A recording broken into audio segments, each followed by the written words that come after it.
დღესვე ბიძინა ივანიშვილის კიდევ ერთი მესიჯი იყო ანტიმონოპოლიური სამსახურისა და კონკურენტული გარემოს შექმნა. პრემიერ-მინისტრობის კანდიდატმა ბიზნეს არაადეკვატური ფასების დაწევაც სთხოვა, თუმცა ქართული ბიზნესი როგორც ჩანს ახალ რეალობას უკვე მომზადებული შეხვდა.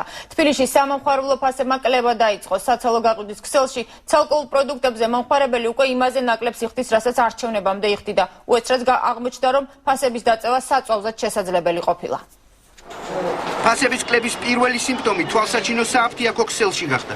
მედიკამენტებზე შეცვლილი ღირებულება მომხმარებლისთვის მოულოდნელი აღმოჩნდა. თუმცა ფასთა სხვაობა მხოლოდ იმან იგრძნო, ვინც წამალს ხშირად ყიდულობს.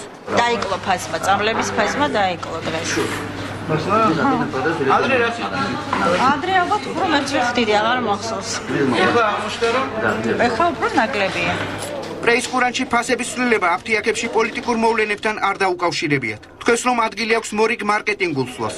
თუმცა კომპანიებში ფასთა კლების აქცია არ ყოფილა.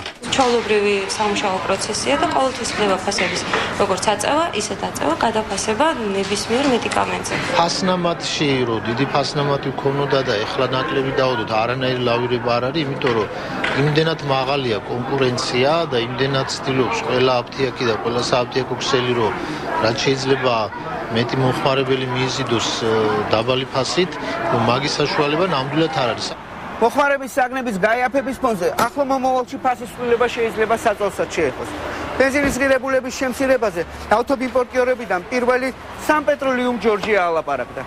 ბავშვი დღეს არ გამორიცხაო, რომ ახალი პოლიტიკური ძალის ხელისუფლებაში მოსვლის შემდეგ 1 ლიტრის საწვავი 20 თეთრით შემცირდეს.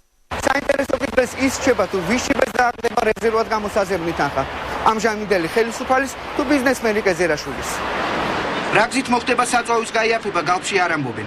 ავტოიმპორტიორთა ასოციაციაში კი განმარტავენ, რომ ფასის კლებას მოგების მარჟის შემცირებასთან ერთად სახელისუფლებო გავლენის მოხსნაც გამოიწვევს. კომპანიებს ვისაც ესეთი პრობლემები ქონდა, ყველა იტყვის აბსოლუტურად და ყველა გამოვა იტყვის, რომ მათ გარკვეული პრობლემა ქონდათ, მათ სახელმწიფოს მხრიდან ქონდათ რაღაც გარკვეული ზეწოლები და ასე შემდეგ. ეს დღეს აღარ არის ის გარემო და ის ვითარება, როგორც იყო თქვათ წინა პერიოდში, აბსოლუტურად შეიცვალა ვითარება და შესაბამისად აი ამ ყველა კითხვას აზრით თქვენ საუბრობთ, არა?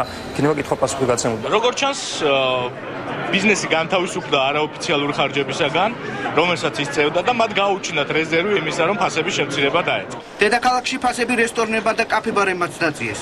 კონკრეტული შემთხვევები მეცხრეარს დღეს არ უნახავს. თუმცა არაა გამორიცხული, რომ ფასების კლების საერთო ტენდენციის პირობებში ქვეყანაში დროს ტარებაც გაიაფრდეს.